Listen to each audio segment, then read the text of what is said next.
What's up, boys? It's Dual Faction once again with another video. It is the first week after the NAWCQ and the ending of the Euros WCQ, and we're in this kind of weird part of Yu-Gi-Oh! Where we have this off-season where it's 6 weeks with no events, so I can really go to locals and play whatever you want.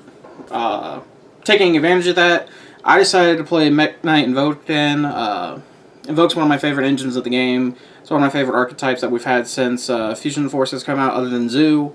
And it felt really good playing this deck, especially at a locals level, and I really liked my build. I took Robert Lowe's build from the NAWCQ, and I kind of made some changes to it. It's not a 45-card deck like his, it's a 40. I'm also playing... some of my card choices are different, but it was interesting. I took it to a locals last night, went 5-0 with it.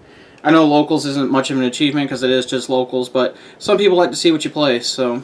I'm going to go ahead and show you what I played for this week's local event. It was Mekk-Knight Invoked, like I said, but let's just go ahead and get into the deck profile. So for the monster lineup, I played 3 copies of Alistair the Invoker. It's Invoked deck, you have to play 3. The big thing is you always want, the games that you don't win, usually you don't ever see this card, so you want to max out on the copies of, let's see if I can get it, there we go. But you want to max out on this card, obviously, so I'm also playing 3 Meltdown, 3 Terraforming, but, so essentially 9 copies of Alistair. Then for the Mekk-Knights, I played 3 Purple Nightfall. I see some people playing 2 and 2. I definitely think you should still play 3 Purple Nightfall.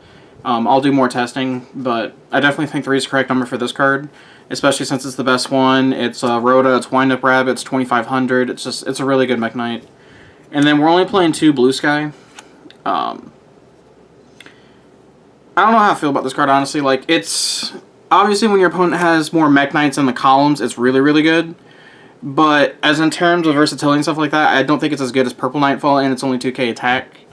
It's still really hard for Trickstar Sky Striker to get over that, which is kind of hilarious, but I think this is the correct number for the Searchers. And then for the 1, I'm just playing 1 Indigo. I think it's the best utility one all around. You could play Yellow Moon or Yellow Star Red Moon in this slot, but I think Indigo is the best one. Plus it's 2400, it's really hard for some decks to get over that. So I played 6 total Mekk-Knights, and then on to some of the spice. Like you saw in Robert Lowe's deck, I'm also main decking 3 copies of Cyber Dragon, and if you notice, they are ulti first ed, except the one that's in German. But they are signed by the Yugi No-No. Moment of silence, press F in the chat for good old Yugi No-No. But yeah, 3 copies of Cyber Dragon. I really like this card because all you ever want to do is go second, and almost every matchup this puts a lot of pressure on your opponent. Like, for example, the Goki matchup, if they do a full Goki combo, if you summon this, it kind of breaks their board by itself, and you put a 3600... Chimera Tech Mega Fleet on the field, and that's really hard for a lot of decks to deal with. And then it's actually really funny because against Trickstar Sky Striker, you don't break a board with it, but none of their Trickstar monsters can get over a 2100 beater, and that is hilarious. I'm just saying. But yeah, I really like this card in the main deck. I think if going forward, I think I'm going to continue to play, especially since you're just going second strategy. It puts so much pressure on the board, and it's light. We played 3 copies of Ash Blossom. The only hand trap that we played in the main deck. I just side other hand traps, but it's the best generic hand trap, so gotta play it. And that's it for the monster lineup. On to the spells. As I was saying earlier, 3 copies of Meltdown increases your chance of seeing Alistair turn 1, and 3 copies of Terraforming. So you play 9 copies of Alistair total.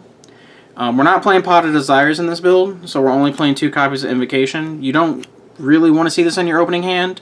You just want to search it off Alistair's, but there are times that you want to have the second copy because of Trickstar Reincarnation, so on and so forth. And when your opponent sides for you, at my locals, I know people are still siding D-Barrier for that off chance that they play against Pendulum, but that card also effectively hurts your deck too because it turns off Invocation, so you can't summon your fusion monsters. So we're only going with 2 copies this time. If I play Desires, I would definitely play 3, but for now 2 is fine. And then for some of the other cards, I played 3 copies of World Legacy Memories. It's like playing more Mekk-Knights without having to actually play more of the Mekk-Knight cards themselves. Essentially what this card is, it's E-Telly. It summons the Mekk-Knight from your hand or your deck in defense position, but it returns it to the hand at the end of the turn that this card's activated. And after you activate this card, you can only summon Mekk-Knights for the rest of the turn. So you can do your big combo plays, and if you still need an extra push, after you've done making all your monsters and stuff like that, you can activate World Legacy Memory, summon a Purple Nightfall in defense position, banish it to search, and summon Blue Skyfall, and then just continue on with your plays. So I actually really like it in the deck. I think you should definitely play 3, because it ups your... It basically makes it from you playing 6 Mekk-Knights up to playing 9 without actually wasting the slot on more Mekk-Knight cards, so I think that's really cool. And then Yu-Gi-Oh's Best going first engine. Sky Striker, Mobilize, Engage. I think this actually fixes that. This engine actually fixes the problem Mekk-Knight Invoked has, is it couldn't go first.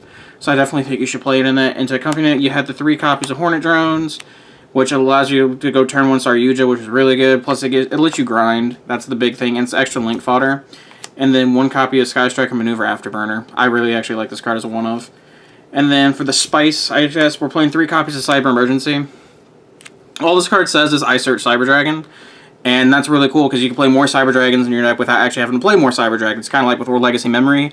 Plus, unless they Tri-Gate negate this, you can actually add this card back if they negate it. So, like, what do they really do when you activate that?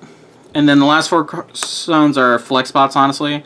So 2 Mind Control. I couldn't think of anything else better to play, but this card's actually really good, but I don't know if I continue to playing it. And then 2 copies of Infinite Impermanence. It's really good against Rogue and Goki. Against Trickstar, it's terrible, but other than that, that card's really good. So we have that in the main. It is 40. And then on to the extra, I'll just go over it real quick. You already know. 2 copies of Makaba and 2 copies of Purgatorio. This was the correct number. I didn't need any more fusions. This card's really ruthless, especially with Decode Talker. You honestly don't need more than 2 Mecha, but I thought I was going to miss the 3rd initially, but like, it's just unnecessary. You're just flexing at that point. 1 copy of Chimera Tech Mega Fleet. You need this for Cyber Dragon. We'll play 2 Kagaris, 1 Shizuku.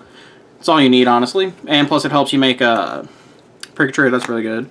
Underclock Taker. Overperformed as always. Cerberus is cool.